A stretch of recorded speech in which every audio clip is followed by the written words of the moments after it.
दोस्तों नमस्कार। आज हम एक ऐसे टॉपिक के बारे में बात करेंगे जिसके बारे में बहुत ज़्यादा कंटेंट मिलता नहीं है और बहुत ही इम्पोर्टेंट कंटेंट है।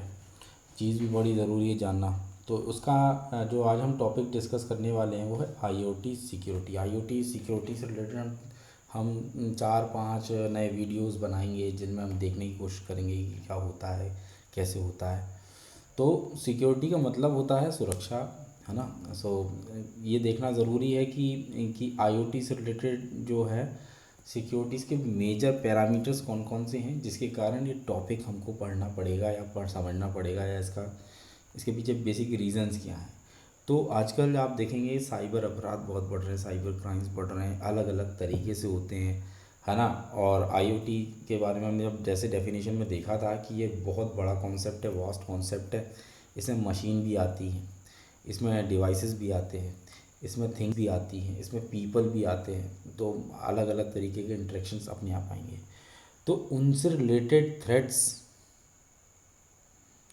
वल्नरेबिलिटी और रिस्क। तो पहले हम देखेंगे कि ये थ्रेट की बेसिकली थ्रेट का मतलब क्या होता है, वल्नरेबिलिटी का मतलब क्या होता है और रिस्क का मतलब क्या होता है। जब तक हमको ये तीन चीज़ का मतलब समझ में नहीं आएगा ना, तब तक हम इस पर्टिकुलर पॉइंट पे कभी फोकस कर ही नहीं पाएंगे। ठीक है। तो सबसे पहले हम देखते हैं कि थ्रेट क्या होता है। थ्रेट का मतलब होता है कि ऐसी घटना जो घट भी सकती है और नहीं भी घट सकती, लेकिन यदि वो होता है, वो इवेंट ऑकर होता है, तो उससे हमारे सिस्टम पे सीरियस डैमेज होने की चांसेस बढ़ जाते हैं। तो उसको कहते हैं थ्रेट। तो इसको लिख सकते हैं कि कैन हैपन, है ना। सो इसको कहते हैं कुड और कुडंट, है ना। ये हो भी सकता है, नहीं भी हो सकता, बट इफ हैपन्स, यदि ये घटता है या होता है तो ये सीरियस पोटेंशियल बनेगा, potential to create, to have damage, खतरा पैदा कर सकता है। किस तरह का, अलग अलग तरीके के थ्रेट्स होते हैं, जैसे कि ऑर्गेनाइज क्राइम, साइबर क्राइम एक इसका हो सकता है कारण, मालवेयर दूसरा इश्यू हो सकता है। ठीक है। इसी तरह से अलग अलग तरीके के जो वायरस होते हैं, फिशिंग्स होती हैं, हम सब सब देखेंगे, सब एक बार में कवर करेंगे। बट आप इस थ्रेट का मतलब क्या होता है, खतरा। ऐसा खतरा जिसके ये जो चांसेस हैं कि यदि ये हो जाए तो सिस्टम ख़राब हो जाएगा, नहीं होता तो कोई दिक्कत नहीं। जो वल्नरेबिलिटी है ये होती है एक तरीके की आपकी सिक्योरिटी रिस्क। ठीक है। किससे रिलेटेड होती है, ये होती है आपके सॉफ्टवेयर प्रोग्राम से रिलेटेड, जिसके कारण जो है आपका, जो आपके प्रोग्राम को, ड्यू टू दिस प्रोग्राम को हम एप्लीकेशन और the device is in danger, ठीक है, ऑफ अटैक्स। ओके।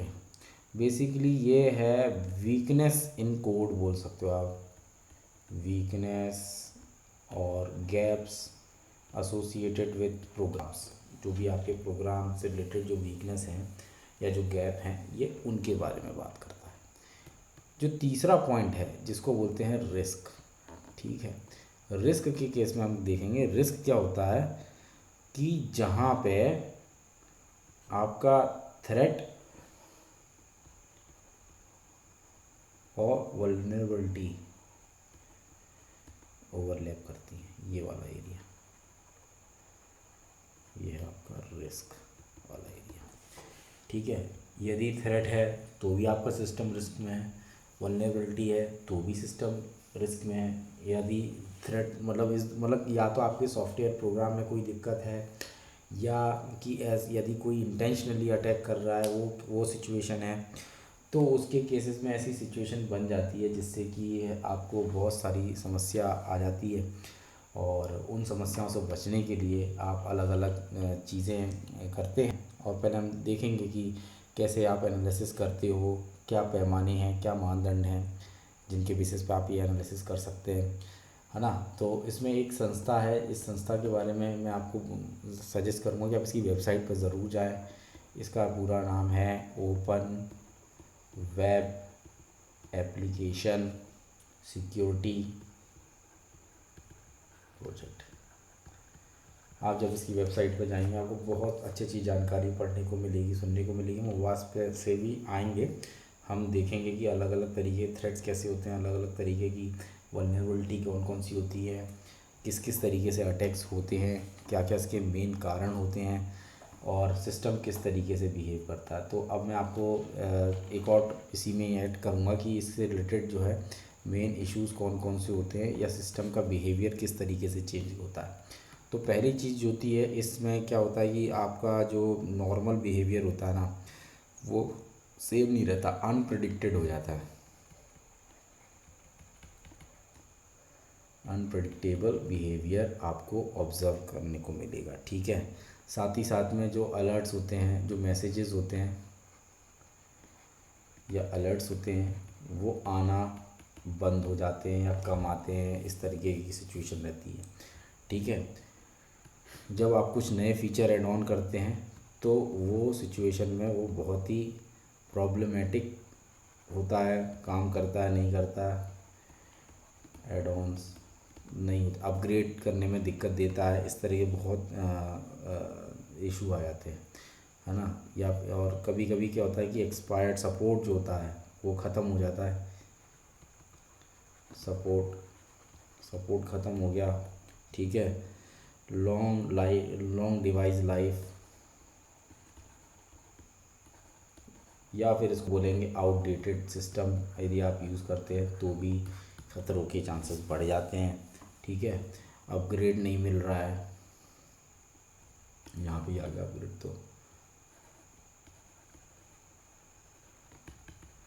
ठीक है, ये सारी चीज़ें हैं जो इसमें हैं, ठीक है। इस तरह के कुछ रहता है जिनके कारण से आपको इश्यूज होते हैं, बहुत सारी चीज़ें हैं जो इसमें देखी जाती हैं। और सिक्योरिंग आईओटी डिवाइस से रिलेटेड जो जो मेन मुद्दे होते हैं वो हम एक बार देखते हैं कि आईओटी डिवाइस को सिक्योर बनाने के लिए आपको क्या क्या करना चाहिए। Securing IoT devices, okay. तो आपको सिस्टम पे काम करना पहले चालू करना चाहिए। इसमें आपको एक्सेस कंट्रोल के जो प्रोटोकॉल्स होते हैं उसको डिप्लॉय करना चाहिए, बार बार ऑथेंटिकेशन को यूज़ करना चाहिए, ठीक है। ऑथेंटिकेशन के बिना नहीं करेंगे, एप्लीकेशन लेवल पे भी आपको काम करना पड़ेगा। साथ ही साथ में इसका दूसरा जो एरिया होता है वो जहाँ आप कर सकते हैं, जैसे आपके मोबाइल डिवाइसेस होते हैं उन पे भी आपको सिक्योरिटी से रिलेटेड कंसर्न्स होते हैं, उनको हैंडल करना चाहिए। साथ ही साथ में क्लाउड, ठीक है, क्लाउड कंपोनेंट्स हैं, क्योंकि क्लाउड में क्या होता है आप एक्सेस करते हो, यूज़ करते हो और फिर आप वहाँ से एग्ज़िट कर जाते हो, तो वो सारा authentication, user name, password, access control सारा वहीं से ही मिलता है। और इसी के साथ साथ एक और चीज़ होती है जिसको बोलते हैं नेटवर्क कम्युनिकेशन। तो कम्युनिकेशन टेक्निक्स जो हम यूज़ करते हैं उसके बेसिस पे भी ये सारी चीज़ें होती हैं जो डिपेंड करती हैं। दोस्तों, आज के वीडियो में हमने देखा कि आप डिवाइस को किस किस लेवल पे आप सिक्योर बनाना रहता है, उससे रिलेटेड इश्यूज़ क्या रहते हैं सिक्योरिटी से रिलेटेड, और आईओटी की बेसिक डेफिनेशन क्या होती है, और हमने देखा ओवाप्स का फुल फॉर्म क्या होता है। अभी धीरे धीरे अब वाले वीडियो में मैं आपको इसके आगे के कंटेंट के बारे में बताऊंगा कि आईडी प्रोटेक्शन कैसे करते हैं, साइबर अटैक्स कैसे होते हैं, वल्नरेबिलिटी कितने तरीके की होती है, ये सारी चीज़ें हम अपने अगले वीडियो में देखेंगे। दोस्तों, यदि इस वीडियो से रिलेटेड आपका कोई भी सवाल हो तो कृपया कमेंट सेक्शन में ज़रूर बताइए। धन्यवाद।